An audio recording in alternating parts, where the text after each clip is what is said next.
Hi students, I am Sakshi and you're on my classes. पिछले video में हमने class 9 के मैथ्स के चैप्टर 1 नंबर सिस्टम के बारे में देखा, बट उसका पार्ट 2 हम यहाँ से स्टार्ट करेंगे। देख सकते हैं आपने हमने एक्सरसाइज 1.1 तक सॉल्व कर ली थी। अब उसके आगे का इरेशनल नंबर्स के टॉपिक को देखने से पहले हम चेंजिंग डेसिमल इनटू फ्रैक्शंस के टॉपिक को देखेंगे। अब इसमें दो केस होते हैं, या तो वो टर्मिनेटिंग डेसिमल हो या फिर नॉन टर्मिनेटिंग डेसिमल। सबसे पहले टर्मिनेटिंग डेसिमल्स को देखेंगे। कोई भी हमें डेसिमल मिलेगा, जैसे कि 3.125, जैसा कि मैंने दिया है 3.125। अब हम इसको अपॉन 1 में रखेंगे। 1 से डिवाइड या मल्टीप्लाई करने से कोई भी डिफरेंस नहीं आता है, इसलिए हम उसको मल्टीप्लाई या डिवाइड कर सकते हैं 1 से। वैल्यू में कोई डिफरेंस नहीं आता, तो हम इसको एक और मल्टीप्लाई कर रहे हैं। हमने जब डेसिमल हटाया तो डेसिमल के बाद जितने नंबर्स हैं उतने जीरोज यहाँ मल्टीप्लाई हो जाएंगे। थ्री नंबर्स तो 3 जीरोस। अब इसको कैंसिल कराएंगे तो लास्ट में हमें 25/8 मिलेगा। हमें याद रखें कि हमें उसे सिंपलेस्ट फॉर्म में लाना है, तभी 3.125 का फ्रैक्शन यानी कि हुआ 25/8। And the next question is 4.12। 4.12 को अपॉन में 1 में रखा, ओके, क्योंकि 1 से डिवाइड करने में, जैसा कि मैंने बताया, कोई वैल्यू में चेंज नहीं होता। अब हमने ये हटाया तो उसके बाद 2 नंबर्स है, इसलिए यहाँ पे 2 जीरोज लगेंगे। इसको कैंसिल किया, 206 50, 103 25। अब देखते हैं कि इससे ज़्यादा कैंसिल नहीं हो सकता, ये इसका सिंपलेस्ट फॉर्म है। That's why 4.12 can be written as 103/25 in fraction. अब हो गया terminating decimal. Let's start non terminating decimals. जैसे कि यहाँ पे दिया है 0.9। बार का साइन के बारे में तो मैंने आपको पिछली क्लास में बताया था। मतलब नॉन टर्मिनेटिंग मतलब होता है कि अब हम डिवाइड करेंगे तो फिर वो डिवाइड होगा, फिर रिमाइंडर्स आते रहेंगे, फिर एक हद पे ऐसा होगा कि जो नंबर्स होंगे क्वोशिएंट में वो रिपीट होने लगेंगे। वैसे को हम नॉन टर्मिनेटिंग डेसिमल्स कहते हैं। और जो डिजिट्स रिपीट होते हैं उन पे हम बार का साइन लगाते हैं, जैसे कि 9 पे हमने लगाया है। अब 9 को हमें रिप्रेजेंट करना है फ्रैक्शन में, तो हम इसमें सपोज करेंगे कि let x equals to 0.9999। It means infinity times, okay, it's the equation 1। अब हमने 10x की वैल्यू यानी कि x इंटू 10, और x की वैल्यू 0.9 है, इसलिए हम उसको 10 से मल्टीप्लाई करेंगे, तो it will be 9.9999, correct, right. और ये हो गया हमारी इक्वेशन 2। पहला इक्वेशन मिला x का इतनी वैल्यू है और 10x की वैल्यू इतनी है। तो अब हम इस इक्वेशन 1 को इक्वेशन 2 से क्या करेंगे, सब्ट्रैक्ट। हमेशा याद रखिए, जब इक्वेशन 2 माइनस इक्वेशन 1 या इक्वेशन 1 माइनस इक्वेशन 2 होता है, तब RHS माइनस RHS और LHS माइनस LHS ही होता है। आप RHS को LHS से और LHS को RHS से नहीं कर सकते। आपको RHS को RHS से और LHS को LHS से ही करना पड़ेगा। अब देखेंगे 10x को माइनस किया x से, तो हमारा आंसर आया 9x। अब 9.999 को हमने किया 0.999 से, तो हमारा आंसर आया 9। अब x को यहाँ, आप तो जानते हैं साइन चेंज हो जाएगा, यहाँ मल्टीप्लाई में है तो इधर डिवाइड हो जाएगा, जैसा कि मैंने कर दिया। अब x इक्वल्स टू 1 आ गई x की वैल्यू। अब हम जानते हैं कि हमने x क्या था हमारा 0.9, ओके, यानी कि x equals to 1, so 0.9 is equal to also 1, okay. इस तरह से आप नॉन टर्मिनेटिंग डेसिमल्स को करते हैं। अब अगला क्वेश्चन देखते हैं। 0.36 के केस में भी हम वही करेंगे। लेट x इक्वल्स टू 0.36363636, क्योंकि बार लगा है 36 पे, तो 3 और 6 रिपीट होंगे, ओके, और जिस पैटर्न में है उसी पैटर्न में रिपीट होंगे, ओके। अब 100x, देखिए जितने नंबर्स उसके बाद होंगे, यानी कि 2 डिजिट्स है तो उसको 100 से मल्टीप्लाई करेंगे। अगर वो 3 डिजिट होता, 3 डिजिट पे बार लगा होता तो 1000 से करते, और अगर 4 डिजिट पे लगा होता तो हम उसको 10,000 से करते। इस तरह हम करते हैं, okay. Let x equals to 0.363636। अब 100x से किया, x की वैल्यू क्या है 0.36, यानी कि 100x 100 इंटू x, और x की वैल्यू क्या है 0.36, मल्टीप्लाई किया तो हमें आएगा 36.36 पॉइंट नहीं होगा 3636। अब हम इक्वेशन 1 को इक्वेशन 2 से सब्ट्रैक्ट करेंगे। What we will get 100x को x से माइनस किया 99x, और 36.36 को 0.36 से माइनस किया तो फिर हमारा आया 36। यहाँ पे मल्टीप्लाई में इसलिए हमने यहाँ डिवाइड में कर दिया। 12 3 जा 36, 33 3 जा 99, 3 4 जा 12, 3 11 जा 33, इस तरह 4.11 सिंपलेस्ट फॉर्म हुआ, यानी कि x की वैल्यू हो गई 4.11। अब हमने देखा x तो हमारा 0.3636 ही था, यानी कि 0.3636 की वैल्यू भी हो गई 4/11। ये दोनों इक्वल है। ओके, बस डिफरेंस ये है कि वो डेसिमल में था और ये फ्रैक्शन में।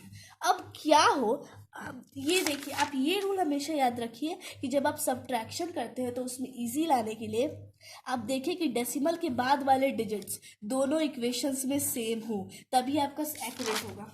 ओके, अगर आपका सेम नहीं आएगा तो आप उसको और मल्टीप्लाई करेंगे। ओके, जब तक सेम ना आ जाए। जैसे इसमें 0.57, बट इसमें बार सिर्फ 7 पे लगा है, यानी कि 0.577777। Okay, let x equals to 0.5777, ठीक है। बट अगर 10x, अब 10x से मल्टीप्लाई करेंगे 10 इंटू एक्स, यानी कि 10 इंटू 0.5777, तो हमारा आएगा 5.777, राइट। बट इसमें हम देखेंगे कि इसमें हमारे डेसिमल के बाद के जो नंबर्स हैं वो डिफरेंट है, यानी कि जिससे हमें सब्ट्रैक्ट करने में थोड़ी प्रॉब्लम आ सकती है, इसलिए अब उसको और मल्टीप्लाई करेंगे, यानी 100x से हमने मल्टीप्लाई किया तो आया, हमने इसको x को 100 से मल्टीप्लाई किया, यानी कि 57.77। पर हम देखेंगे कि अब ये सेम हो चुका है, हो चुके हैं डेसिमल के बाद के नंबर्स, इसीलिए हम इस बार इक्वेशन 3 को इक्वेशन 2 से माइनस करेंगे। ये थोड़ा सा डिफिकल्ट है, इसलिए आप इसकी प्रैक्टिस करेंगे तो ये आपको ईजी हो जाएगा। और हाँ, अगर आपको कोई भी डाउट हो तो आप मुझे कमेंट्स में पूछ सकते हैं, मैं उसका रिप्लाई आपको ज़रूर करूँगी। अब हमने जब 2 को 3 से माइनस किया तो हमने देखा 100x माइनस 10x हो गया 90x, 57.7777 माइनस 5.777, तो है 90x equals to 50, x equals to 52/90, simplest form में 26/45, और मतलब और सिंपलेस्ट इसका फॉर्म हो नहीं सकता, इसलिए x की वैल्यू हो गई 26/45 and x is equal to 0.57 7 के ऊपर बार, सो 0.577 के ऊपर बार की भी वैल्यू हो जाएगी 26/45। और फाइनली हमारी एनसीईआरटी का जो सेकंड टॉपिक है इर्रेशनल नंबर, अब हम उसे पढ़ेंगे। इर्रेशनल नंबर को पढ़ने से पहले हमारे उन कंसेप्ट्स को पढ़ना जरूरी था, इसलिए मैंने उन कंसेप्ट्स को स्टार्ट किया था। अब देखिए, a number which can neither be expressed as a terminating decimal nor as a repeating decimal is called irrational number. एक नंबर जिसे ना ही हम टर्मिनेटिंग डेसिमल में एक्सप्रेस कर सकते हैं और ना ही रिपीटिंग डेसिमल, यानी टर्मिनेटिंग और रिपीटिंग तो किस में है, रेशनल नंबर्स में। ओके, और जो ये दोनों ना हो उसे कहते हैं इरेशनल नंबर्स, ठीक है। जैसे कि एग्जांपल देखिए 0.010010001, यानी कि इसमें जीरोस के नंबर संख्या बढ़ती जा रही है, इसलिए हम किसी एक पे तो बार लगा नहीं सकते, क्योंकि ये बढ़ते जाएंगे तो ना ही ये टर्मिनेटिंग है और ना ही ये रिपीटिंग है, दैट्स वाई ये इरेशनल नंबर है। ओके, अब दूसरा केस, 3 केस होते हैं उनके इरेशनल होने के, तीनों केस मैं आपको बताऊंगी। दूसरा केस है अगर m एक पॉजिटिव इंटीजर है, if m is a positive integer यानी कि plus, okay, which is not a perfect square, और m परफेक्ट स्क्वायर नहीं है, यानी कि तब उसका जो स्क्वायर रूट होगा वो इरेशनल होगा। जैसे कि m हमने लिया 2 एक परफेक्ट स्क्वायर नहीं हो तो इसका जो स्क्वायर रूट होगा वो होगा इरेशनल। 3 भी परफेक्ट स्क्वायर नहीं है, इसका भी स्क्वायर रूट इरेशनल होगा। 6 भी परफेक्ट स्क्वायर नहीं है, इसका भी स्क्वायर रूट इरेशनल होगा। 7 8 10 11, ओके, यू कैन सी जो पॉजिटिव इंटीजर तो हो बट वो परफेक्ट स्क्वायर नहीं हो तो उसका स्क्वायर रूट जो होगा वो इरेशनल होगा। Next and the last case, if m is a positive integer which is not a perfect cube, अगर m एक पॉजिटिव इंटीजर है और जो परफेक्ट क्यूब नहीं है तो उसका क्यूब रूट भी इरेशनल होगा। जैसे कि 2 मान लीजिए m है 2, ठीक है, और ये पॉजिटिव इंटीजर भी है और ये परफेक्ट क्यूब नहीं है, यानी कि इसका जो क्यूब होगा वो इरेशनल होगा। 3 के साथ भी यही केस है, 4 के साथ भी यही केस है, 5 के साथ भी, 6 के साथ भी, 7 के साथ भी, 8 के साथ भी। ओके, 3 केसेस मिले हैं, हम उन्हें रिपीट करेंगे। ना ही नॉन टर्मिनेटिंग हो और ना ही नॉन रिपीटिंग, ना ही if m is a positive integer which is not a perfect square, यानी कि परफेक्ट स्क्वायर ना हो और तो उसका स्क्वायर रूट इरेशनल है, परफेक्ट क्यूब ना हो तो उसका क्यूब रूट इरेशनल नंबर है। 3 केसेस मैंने आपको बता दिए, non terminating and non repeating decimal, not a perfect cube then its square root, not a perfect not a perfect square then its square root and not a perfect cube then its cube root. I wish आपको ये topic अच्छे से समझ आ गया होगा. अगर आपको ये टॉपिक आपके लिए न्यू है तो अगर इसमें कोई सा भी डाउट हो तो आप मुझसे कमेंट करके पूछ सकते हैं. आपके कमेंट का आंसर मैं ज़रूर दूंगी. अब now properties of irrational number. Irrational number क्या होते हैं ये तो हमने जान लिया. अब उनकी प्रॉपर्टीज के बारे में पढ़ेंगे. Irrational number satisfy the commutative, associative and distributive laws of addition and multiplication. जैसे कि होल नंबर्स में डिस्ट्रीब्यूटिव लॉ, कम्यूटेटिव लॉ और एसोसिएटिव लॉ होता है, वैसे ही इरेशनल नंबर में भी ये सेटिस्फाई होते हैं. कम्यूटेटिव मतलब जानते हैं हम, उनका ऑर्डर चेंज करते हैं. एसोसिएटिव में ब्रैकेट के अंदर के नंबर्स चेंज करते हैं. डिस्ट्रीब्यूटिव में जैसे 24 into 18 plus 2 is equal to 24 into 18 plus 24 into 2. This is distributive law. Multiplication. Sum of two irrationals need not to be an irrational. अगर हम दो इरेशनल लेते हैं तो जरूरी नहीं है कि उनका सम जो हो वो इरेशनल हो, वो रेशनल भी हो सकता है कभी कभी किसी किसी केस में. Difference of two irrational need not to be an irrational. Need not to be का मतलब जरूरी नहीं है कि वो इरेशनल हो. दो इरेशनल नंबर्स का डिफरेंस भी जरूरी नहीं है कि इरेशनल हो. जैसे कि 5 और √2 का डिफरेंस हो गया 5 माइनस √2. बट जबकि हम लेंगे 5 प्लस √2 माइनस 3 प्लस √2 तो माइनस यहाँ के साइंस चेंज हो गए जिससे +2 -2 कैंसिल. 5 माइनस 2 जो होगा 2, यानी कि ये रेशनल नंबर है. जरूरी नहीं है कि वो आए, वो चेंज हो सकता है नंबर से. Product of two irrational need not to be in irrational. और दो इरेशनल्स का मल्टीप्लाई भी जो होगा वो इरेशनल हो ऐसा जरूरी नहीं है. And the fourth property is quotient of two irrational need not to be in irrational. दो को डिवाइड करें तो जो क्वोशंट आए वो जरूरी नहीं है कि वो इरेशनल हो या रेशनल हो. जैसे कि √3 और √5 को किया तो ऑफकोर्स यही आंसर होगा क्योंकि ये और डिविजिबल है नहीं. बट अगर हमने 2√3 और √3 को किया तो √3 कैंसिल हो जाएंगे जिससे आएगा हमारा 2. यानी कि जरूरी नहीं है. अब क्या जरूरी है वो देखते हैं. Sum of a rational and irrational is a rational. एक रेशनल और इरेशनल को जब हम प्लस करेंगे तो वो आएगा irrational. Rational plus irrational is always equal to irrational. ये नीड नॉट टू बी नहीं, हमेशा ये इरेशनल ही होगा. Difference of rational and irrational is irrational. irrational minus rational is equal to irrational. Okay, product of a rational and an irrational is irrational. एक rational को जब हम irrational से मल्टीप्लाई करेंगे तो जो हमारा नंबर आएगा वो irrational होगा. Okay, quotient of a rational and an irrational is irrational. rational upon irrational या irrational upon rational करेंगे तो हमारा आएगा irrational नंबर. ओके, अब हम मेन टॉपिक पे आते हैं जो कि है इरेशनल प्लस रेशनल नंबर का ग्रुप जो कहलाता है real number. Real numbers, a number who square is non negative is called the real number. एक नंबर जिसका स्क्वायर नॉन नेगेटिव हो ना हो उसे रियल नंबर कहते हैं. हम जितने नंबर्स को जानते हैं उन सबका स्क्वायर, हम सिंपल सी बात का जानते हैं कि हम अगर किसी भी नंबर का स्क्वायर करेंगे तो वो नॉन निगेटिव हो. पर कोई कोई नंबर हो सकते हैं जो कि निगेटिव आए क्योंकि वो इमेजिनरी नंबर होंगे, वो हमने खुद ही से बनाए होंगे. तो इमेजिनरी नंबर्स के बारे में तो अभी हमने पढ़ा नहीं है, तो रियल नंबर्स का ही जानते हैं, वो नॉन निगेटिव होते हैं. ओके, उनके स्क्वायर्स. अब हम कुछ ये जो इरेशनल्स हैं उनको ऐड करने के कुछ रूल्स है. जैसे यहाँ पे क्वेश्चन है 3√2 प्लस 7√3 को हमें ऐड करना है √2 माइनस 5√3 से. तो हमने क्या किया, सबसे पहले तो 2 ब्रैकेट्स में लिखा, उसके बाद ब्रैकेट क्लोज किया. तो जैसा कि ये प्लस है इसलिए सारे साइन सेम रहेंगे. तो जैसे हम अलजेब्रा में करते हैं कि हम रूट्स देखेंगे, जिनके रूट्स सेम है उनको हम ऐड कर देंगे. जैसे इसके और इसके रूट सेम है तो इनके साइंस को हम फॉलो करके इन्हें कर देंगे. 3√2 प्लस √2 4√2. √3 और √3 यहाँ दो सेम है तो हम इनके जो ये है उनका प्रॉब्लम सॉल्व कर देंगे. 7 माइनस 5 2 √3. यानी कि जो जैसे हम अलजेब्रा में करते हैं वही हमें यहाँ करना है. जैसे मान लीजिए ये कोई भी हो गया, ABC कोई भी हो गया. ओके, और हमें वो समझ के इसे सॉल्व करना है. जैसे कि हम अलजेब्रा में करते थे वही हमें इन स्क्वायर रूट नंबर्स में भी करना है, इरेशनल नंबर्स में. 5√11 इंटू 3√11. इसमें ध्यान से देखिए, जब दो √11 इंटू √11 होगा तो what will be the answer 11.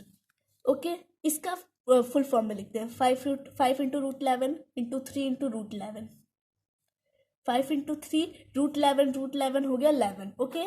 15 into 11 that is equal to 165। Next question, divide 15 root 15 by 3 root 5। अब 15 रूट 15 को हम कैसे लिखेंगे, 15 रूट 15 अपॉन 3 रूट 5, ठीक है। ये रूट 3 यहाँ पे रूट 3 आ जाएगा, यस। अब 3 को 15 से करेंगे, 3 5 या 15, यानी आंसर होगा 5 रूट 3। इसमें हमें कैंसिल कर देना है, ओके। अब यहाँ पे दिया है, जैसे कि हम ये सारे वही लॉज है जो हमने अलजेब्रा में पढ़े हैं, root 13 minus root 6, root 13 plus root 6, यानी कि a minus b a plus b. तो हम इसमें क्या करेंगे, a square minus b square, यानी कि रूट 13 का स्क्वायर माइनस रूट 6 का स्क्वायर, यानी 13 minus 6 which is equal to 7। 6 plus root 7 root 6, 6 minus root 6। अब इसको सॉल्व करते हैं, यानी कि 6 square minus root 6 square, 36 minus 6 which is equal to 30। जैसा आपने अलजेब्रा में किया है वही आपको यहाँ करना है, बस आपको थोड़ा सा दिमाग लगाना है, फिर ये प्रॉब्लम्स आपके लिए बहुत ईजी होंगे। अब हमारा जैसे कि हम a प्लस बी स्क्वायर करते थे, a प्लस बी का स्क्वायर, a जहाँ की है रूट 3 और b है root 2, a square plus B square plus 2ab, यानी कि रूट 3 का square plus 2 into root 3 into root 2 plus root 2 का whole square, 3 plus 2 into root 6 plus 2, 5 plus 2 root 6, okay. So इस तरह हमने कर लिया। अब हम एक्सरसाइज के क्वेश्चंस को देखेंगे, ओके। हाँ, अब हमने एक्सरसाइज 1.1 तो कर ली थी, अब 1.2 पे जाते हैं। 1.2 में कुछ खास नहीं है, बट फिर भी मैं आपको ट्रू फॉल्स है तो वो आप जितना मैंने समझाया उसके बेस पे कर सकते हैं। 1.3 इज वेरी इंपॉर्टेंट एंड 1.5। 1.3 पे देखते हैं, write the following in decimal form and say what kind of decimal expansion it has.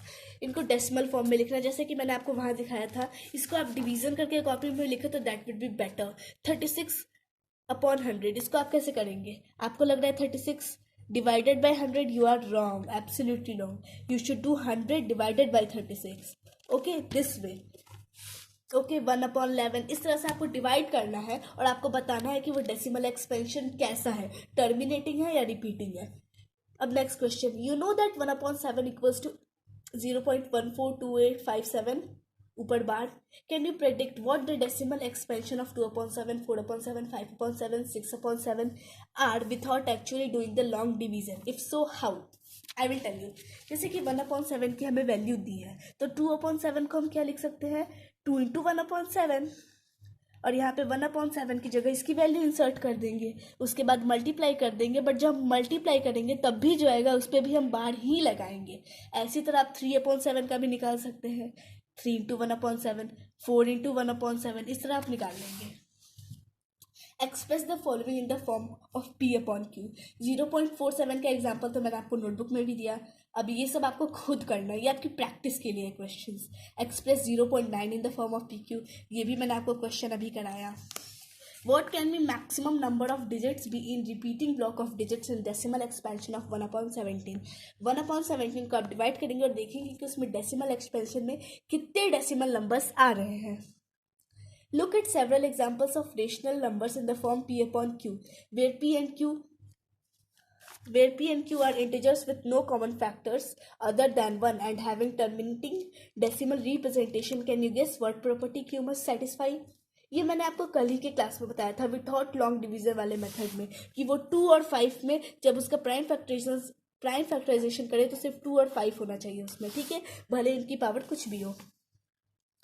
Right 3 numbers whose decimal expansions are non terminating, तो आप लिख सकते हैं 2/3, 1/3, 4/3, ओके। You can write any numbers. Classify the following numbers और rational और irrational. अगर इनके स्क्वायर रूट निकल जाते हैं वो भी होल नंबर्स में तो फिर वो रेशनल है, अगर नहीं तो वो इरेशनल है। और बस इट्स ओवर।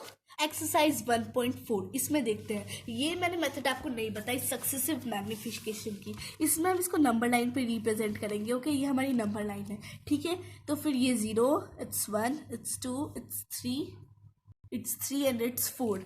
अब ठीक है, और जब 3.765 जो है वो ऑफकोर्स सिंपल सी बात है 3 और 4 के बीच में आएगा, तो हम 3 और 4 को ऐसे थोड़ा गड़बड़ हो गया है। जैसे मान लीजिए 3 और 4 यहाँ है, तो हम 3 और 4 के बीच में ऐसे करेंगे, ऐसे, और फिर यहाँ की बीच वाली लाइन में यहाँ पे 3.0, यहाँ पे 4.0, 1 2 3 4 5 6 7 8 9 10, यानी कि 3.765 वो 3.7 और 3.8 के बीच में आएगा।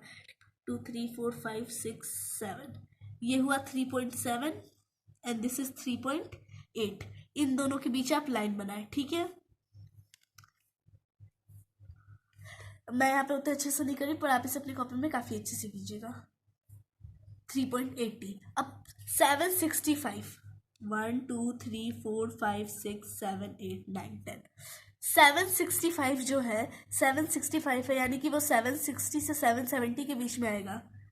71 72 73 74 75 76, 3.76 एंड दिस इज 3.77, इनके बीच में आएगा हमारा 3.765। 1 2 3 4 5 6 7 8 9 10, यानी कि 1 2 3 4 5, दिस इज द 3.765। ऐसे आपको मैग्निफिकेशन करना है, ठीक है। मैंने यहाँ पे अच्छे से नहीं किया, थोड़ा हौच-पौच हो गया, बट नेक्स्ट पेज में देखते हैं। अब अगला क्वेश्चन है 4.26, इसको भी आप वैसे ही कर सकते हैं। अब हम अगला एक्सरसाइज करेंगे जो है 1.5, रेशनल है या इरेशनल है ये पता करना है। 2 माइनस रूट 5, जैसा कि हमने बताया था, जब रेशनल और इरेशनल का सब्ट्रैक्शन होगा तो ऑफकोर्स जो नंबर आएगा वो इरेशनल होगा। बट यहाँ पे जो है प्लस रूट 23 और माइनस रूट 23 तो कैंसिल हो जाएंगे, बचेंगे 3, यानी कि 3 जो है वो रेशनल है, इसलिए ये पूरा रेशनल है।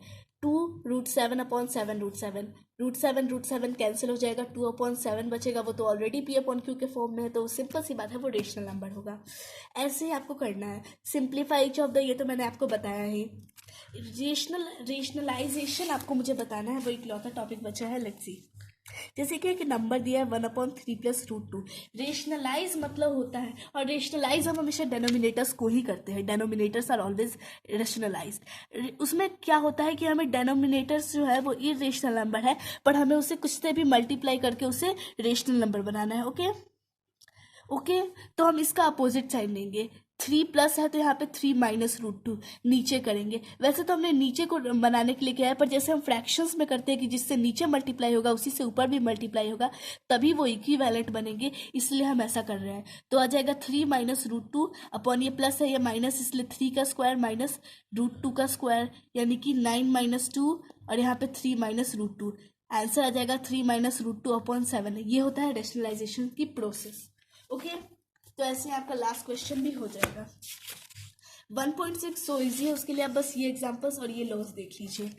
ए पी इंटू ए की, A Q is equal to A P plus Q, A P into A Q, A की पावर पी और उसकी भी power Q is equal to A P Q, A P upon A Q, A P minus Q. ये laws बस आप देख लेंगे तो आपको आसानी से हो जाएगा।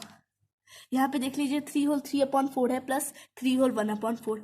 या इस वाली प्रोसेस को जब हम ध्यान देखें तो इन दो, जैसे कि इनके ये सेम है बेस, इसलिए हम इनके पावर्स को ऐड करेंगे। ओके, इज इक्वल टू 3 4/4, यानी कि 3 की power 1 that is equal to 3। यहाँ पे देखेंगे कि इनका बेस अलग अलग है, ये सेम है, पावर सेम है, तो हम 3 इंटू 7 कर लेंगे ब्रैकेट में और पावर लगा देंगे 2/3 की, यानी कि 21 2/3, 36 1/2। जब ऐसे नंबर्स आते हैं तो हम जो ब्रैकेट में अगर वो कोई परफेक्ट स्क्वायर नंबर है तो हम उसका स्क्वायर रूट लिखेंगे। 6 का स्क्वायर है 36 1/2, 6 2 इंटू 1/2 किया हमने, 2 2 कैंसिल, 6 की पावर 1, आंसर इज 6। 64 1/3, 64 4 का क्यूब है, 1/3 से किया, 4 3 इंटू 1/3, 3 3 कैंसिल, 4 की पावर 1। एक बात ध्यान रखिए, ए की पावर रूट 1, ए को जब रूट 1 n है, यानी कि इसको लिख सकते हैं a1/n, जैसे कि 6 का root is also equal to 6 1/2। यहाँ पे जो नंबर होगा उसको 1/2 में यहाँ लगाएंगे तो भी वैल्यू सेम ही आएगी। Okay, so this was the so now this chapter is over. अगर आपको कोई भी डाउट्स हो तो वो आप मुझे कमेंट बॉक्स में दे सकते हैं, मैं उसका रिप्लाई करूँगी। और नोट्स मैंने डिस्क्रिप्शन बॉक्स में दे दिए हैं, आप वहाँ से देख सकते हैं। और पार्ट 1 की लिंक भी डिस्क्रिप्शन बॉक्स में दी है, आप वहाँ से पार्ट 1 देख सकते हैं। और प्लीज़ अगर आप कुछ भी समझ आया तो चैनल को सब्सक्राइब करें और हमारे वीडियो को लाइक करें। Thank you.